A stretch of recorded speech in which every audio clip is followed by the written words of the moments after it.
everyone, this is my reflection on anecdotal record process.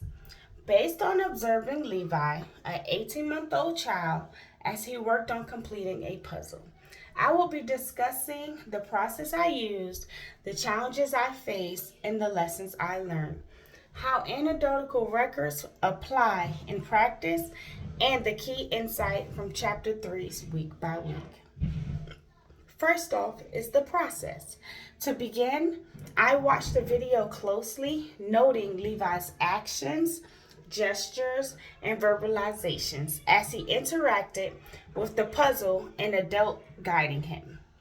I paused and replayed segments to ensure I captured the sequence of events accurately. As recommended in Chapter 3, I focused on recording what is seen and heard and not what is assumed or inferred. Page 49. I documented Levi's attempt to fit puzzle pieces, his reactions to the success and frustration, and the adult's prompts like, try again, or what about here? These cues helped me understand Levi's persistent and emerging spatial awareness. Levi's behavior during the puzzle was actively spontaneous, developmentally rich, and reflective of typical toddler problem solving. His age also aligns with key milestones in fine motor coordination and early expressive language, which made this a valuable moment to observe.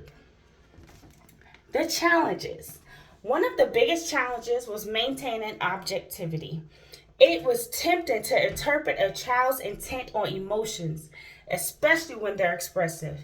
For example, when Levi says something like yay or nay, I will have to resist the urge to label those moments as success or frustration without clear behavioral evidence. Chapter 3 emphasizes that anecdotal records should be factual narratives of an incident that reflects something significant about a child's development. Page 47. Another challenge was capturing the rapid pace of toddler behavior. Levi moved quickly from one attempt to another, and I had to be precise in documenting each action without missing key transitions. The lesson I learned. This process reminded me of how much learning happens in everyday moments. Levi's repeated attempts to fit puzzle pieces, his verbal cues, and his responsiveness to the adult guiding him all reflects cognitive persistence and emergent anatomy. Chapter 3 notes that anecdotal records help educators preserve the details of curious incidents for later reflections. Page 50. I realized that even brief interactions can reveal developmental patterns, like Levi's trial and error approach and his growing ability to communicate his needs.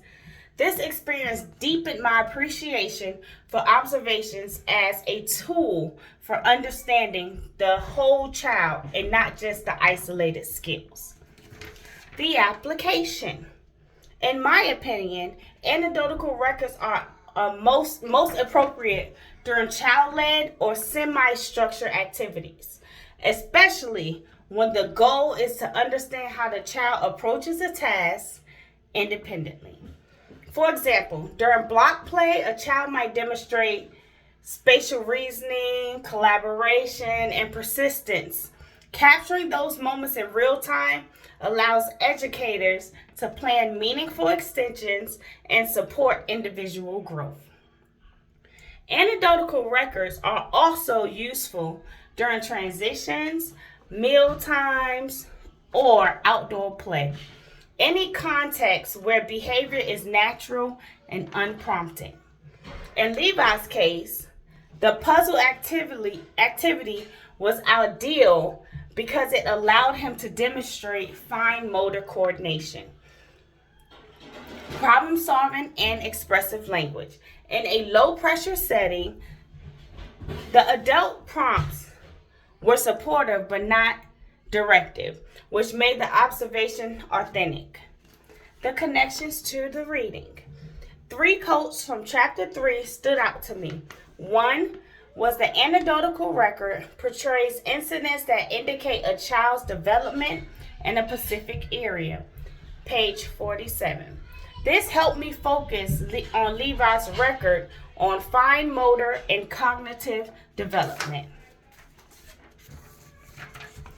Number 2, they exemplify a child's typical behavior and can be used to share with families.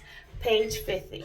This reminded me that anecdotal records are also a bridge for family engagement and collaborative planning.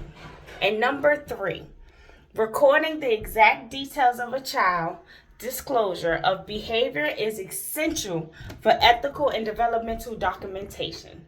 Page 51. This reinforced the importance of accuracy and confidentiality, especially when working with very young children. My final reflection. Overall, this experience strengthened my understanding of observational assessments and reminded me that meaningful learning often happens in small, everyday moments.